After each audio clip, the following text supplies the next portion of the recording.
Welcome back to my channel. Subscribe if you want to join the party and join me over on Insta if you want at emilylss. Today I want to talk about a conversation I had with a woman that kind of broke my heart and something I want to address. Zion's here happily playing with his toys. If you hear him, you know, making little sounds here and there. A few weeks ago, I had an exchange with a woman, and she said she had brought teens to a conference that I was speaking at, and I was giving a women's session at this conference. And in most of my women's sessions, I'm asked to have a component about chastity and sexuality, and whenever I have that component, the overwhelming majority of the time, when I'm talking about sexuality, I take a moment to apologize to women who in any way have had their sexuality violated through assault, through rape, through abuse, or anything of the like. I feel that is a very, very important thing for me to do when I talk about sexuality. And she said that I had done that and that it meant a lot to the young women that she brought to hear this talk. I was really glad that it meant so much to them, but she said it had meant the most in light of a talk that they had heard before. And that talk was The Gift, chastity talk. My disclaimer is that I'm not a perfect speaker, and I've said things that are wrong, and I've said the wrong thing, and I've made mistakes, and this is not about the people who have given those talks, because I think there are a lot of well-intentioned people in the world who have tried in any way they can to help people make positive choices, and I am not hating on these people. I'm not saying that these people are bad people. I want to talk about this approach when we talk about sexuality and a couple of branches of that. I want to address the damage that has been done through things like this and talks like this. If you don't know what The Gift talk is, I will never forget the first time I saw someone give this talk. It was a woman, she was standing on stage and she had this big old gift, and she talks about this gift of sexuality that you can give your future husband. The big old gift represents like the gift of your sexuality. I don't know if it's your virginity or sexuality, I have no idea. And when you start doing things sexually, whether that's with a boyfriend or with a guy friend, like you just start to tear this gift apart, right? And she was tearing off the bow and like tearing the paper, and you know, like saying that when you give yourself away sexually, like you have nothing left to give in the end to your future husband on your wedding day if you get married. And I watched this go on in real time, like horrified that this was happening, and it wasn't that long ago, and I felt so powerless to do anything. I just wanted to run on stage and scream and say, like, this is not the way to approach this. Again, this is not about the woman, this is about the approach. Object-based metaphors for sexuality have done so much more damage than good. And maybe you've heard a talk like this, and I don't know why talks like this were allowed to go on for so many years in Christian culture as we've talked about sexuality. I don't know why, you know, from the gum to the tape to the gift to all these different kinds of things, why someone didn't say, what are we doing? That this is doing so much more harm than good to people, that this is so based in fear and based in negativity rather than based in positivity. Like the positive light that you can bring to chastity, like so much negativity and fear surrounding these things, why that train just rolled and rolled and rolled and rolled, and no one stood up to say, like, this is damaging people. And that's why I want to address specifically the young women who heard me give that talk, that moment was healing for them. Because there's two main things, a lot of branches to this tree, just like a lot of the trees that I talk about. There are two things that I want to address here. And the first thing that I want to address is to apologize to any one of you out there who heard a talk like this, who heard a talk, you know, using one of these objects, tape, gum, gift, whatever it was. And in your life, you have been abused or assaulted or raped or had your sexuality violated in any way, and you heard this talk, a talk like this, and it made you feel less than, it made you feel damaged, it made you feel broken beyond repair, or made you feel worthless, or anything of the sort.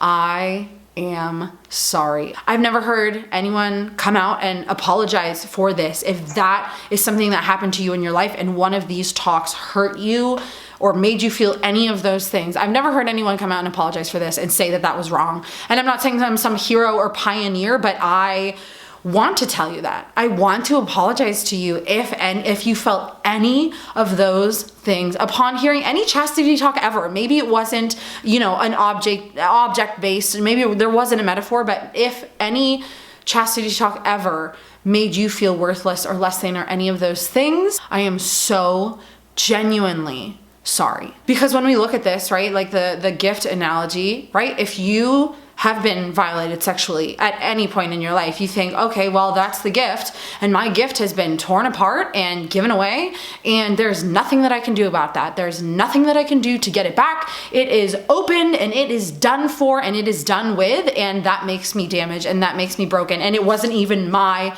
choice. And to my knowledge, that is never addressed in these talks, right? When they talk about tape or gum or a gift or whatever, that what was done to you was wrong. And that when we talk about these things, like there's no sensitivity toward women who have experienced these things, these horrific wrong things, that's has never been addressed in all of these fear-based metaphors, just to say like, well, your gift is gone and there's no hope for you. It is the most horrifying thing when I think about these young women that this woman was talking about sitting in a talk like this. When these topics have been approached, when sexuality has been approached, there have been so many misses where these things have needed to be addressed for so many years. And if you have sat through any talk and sensitivity was not like thought about for your heart and your mind and your life and your circumstance, I am so sorry.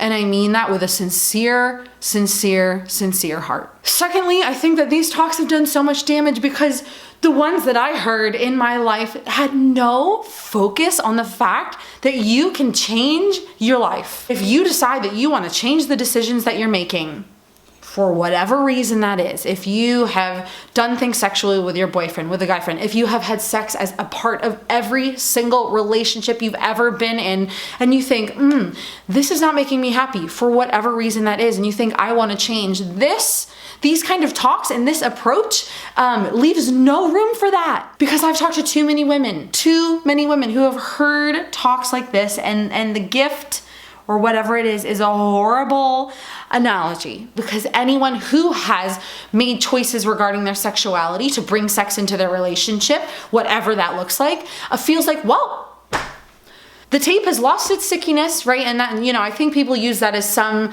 scientific analogy for oxytocin, and that could have definitely been addressed better. The gift is ripped open and the gum is chewed, and it doesn't matter. And I think that maybe you felt that. Maybe you sat in those talks and you think, well, the gift is ripped open, so what does it matter? If I'm gonna get married one day, this whole gift that I was supposed to give my future husband is torn open and gone, so like, what's the point? Who cares? And I talked about this a long time in the video that brought a lot of you guys to my channel, my first video that went viral, when I talk about like your sexuality and that it's never too late if you have made decisions regarding your sexuality, that it's never too late to change. So long as your heart is beating and you're still alive, which if you're watching this video right now, you are, it's never too late to change. And I think that these analogies leave out that very important reality, that your sexuality matters and that you still have value, and that like we as people, our value is inherent to us, which means that there is no choice you can make. There's nothing you can do